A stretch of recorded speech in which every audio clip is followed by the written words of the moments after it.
Une énorme offre de 100 millions pourrait arriver pour Frenkie de Jong dans les jours qui suivent de la part de Manchester City qui voudrait tout faire pour s'attacher les services du Néerlandais ou encore le dossier Arda Güler qui est partagé entre le Real Madrid et le FC Barcelone qui fait énormément parler de lui et qui avance petit à petit. La tendance actuelle veut que le joueur se rapproche du côté du FC Barcelone. Il y a de quoi nous faire plaisir, mais attention, on ne va pas trop se précipiter. Rien n'est fait encore pour le moment. Salut les Blaugrana, j'espère que vous allez bien. Nouvelle vidéo actualité comme à notre habitude.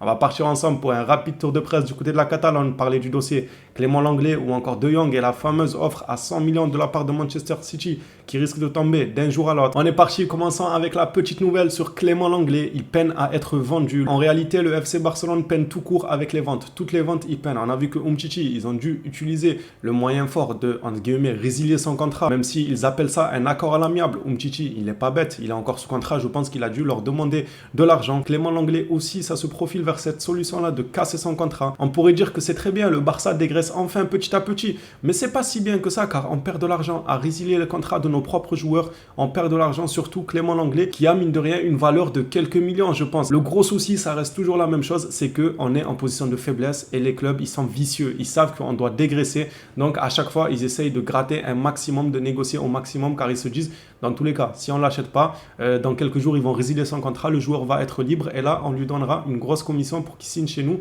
en tant qu'agent libre. Le Barça aura énormément du mal à vendre dans cette situation-là. Je vois beaucoup de personnes en vouloir à Alemany, Deco, au staff tout simplement en disant oui, quand il s'agit de faire signer, ça va, ils se débrouillent bien, ils négocient, mais quand il faut vendre, ils ne savent pas vendre. C'est pas ça. Moi, je le vois pas comme ça. Pour moi, c'est pas parce que le staff est incompétent. Déjà, il y a des joueurs qui ne veulent pas partir. De deux, les clubs autour, ils sont pas dupes. Ils voient la situation. Pourquoi ils vont payer 10 millions Clément Lenglet quand ils pourraient attendre quelques jours que le club pète un plan et résilie son contrat car personne ne viendra toquer à la porte pour mettre 10 millions sur quelqu'un lorsque le club est obligé de dégraisser coûte que coûte. Ils vont venir, tu vas leur dire 10 millions, ils vont te dire non, nous on est prêt à te le prendre à 4-5 millions. Au bout d'un moment, c'est compliqué pour que le staff se gère et arrive quand même à faire des ventes. C'est pour ça qu'on se dirige vers ce genre de situation compliquée. Lisant ça ensemble, le FC Barcelone négocie avec l'agent du joueur afin de trouver un accord amiable comme pour Umtiti. Tout est étudié, le joueur aura un gros salaire sur les 3 prochaines saisons et le club veut économiser le plus possible les salaires à payer. Un départ libre n'est pas à écarter. Exactement la même chose que Umtiti. Je pense que vous ne l'avez pas raté, Brozovic va bel et bien finir du côté de l'Arabie Saoudite. Selon Diaco, le plan A de Brozovic, en tête, il avait comme idée de rejoindre le FC Barcelone en plan A et en plan B, aller vers l'Arabie Saoudite. Dans ce communiqué, on nous apprend que ce qui a repoussé le joueur, c'est qu'il n'avait aucune garantie de la part du Barça apparemment. C'est pourquoi il a accepté l'offre d'Al Nassr. Il aurait peut-être pu faire un effort pour attendre un peu plus. Après, peut-être que du côté d'Al Nassr aussi, ils ont dû le forcer. Ils ont dû sentir qu'il est en train de retarder pour que le Barça vienne le chercher avec une offre officielle. Et ils ont dû lui dire, écoute, nous on te fait l'offre maintenant, elle va pas durer tout l'été. Parce qu'on a vu clair dans ton jeu, on sait que tu es en train d'attendre le FC Barcelone. Peut-être qu'ils ont fini par lui dire ça, parce que ces derniers jours, il a mine de rien fait traîner le dossier. Je peux y croire à cette théorie que Brozovic voulait attendre le Barça, mais que peut-être Al Nassr est venu et ils lui ont dit, nous on va pas t'attendre tout l'été, si tu veux pas, on passe à notre plan B qui était par exemple caissier. On va passer maintenant aux informations sur Arda Güler. Selon Roger Torello, Barcelone prévoit de clôturer la signature du jeune Turc la semaine prochaine. Le club espère qu'il finira par accepter l'offre du Barça de rester à Fenerbahçe pendant un an de plus, malgré l'intérêt des autres clubs dont le Real Madrid. Il n'est pas exclu que Güler arrive maintenant s'il y a suffisamment de ventes. Et encore une fois, les ventes, nous on est bloqués. J'ai même pas envie de parler de ventes et de Barça dans la même phrase.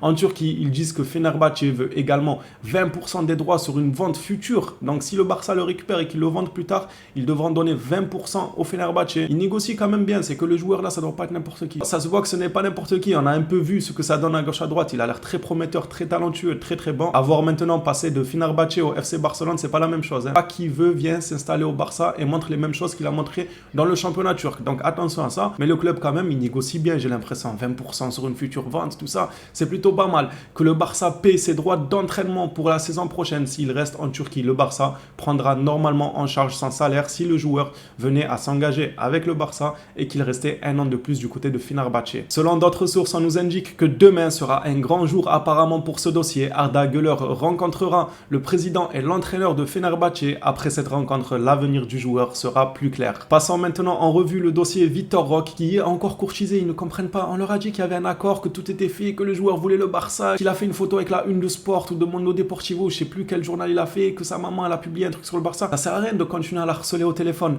Manchester United, Paris et Tottenham ont contacté l'entourage de Vitor Roque récemment, on nous précise, mais le joueur est clair et ne veut que du succès avec le FC Barcelone. Et d'après Roger Torello, tout ce qui reste pour conclure ce dossier-là de Vitor Roque à Barcelone, c'est que le Barça envoie le document final à l'Atlético Paranaense. Les mouvements seraient attendus tout au long de la semaine. Il y a un accord complet entre les deux clubs et le joueur. Le plan initial du Barça est de signer maintenant, mais si le fair play financier ne le permet pas, il restera en prêt au Brésil jusqu'en janvier. Ça sent pas bon cette histoire, hein. L'autre là, le jeune Turc, s'il signe, il reste à Fenerbahçe.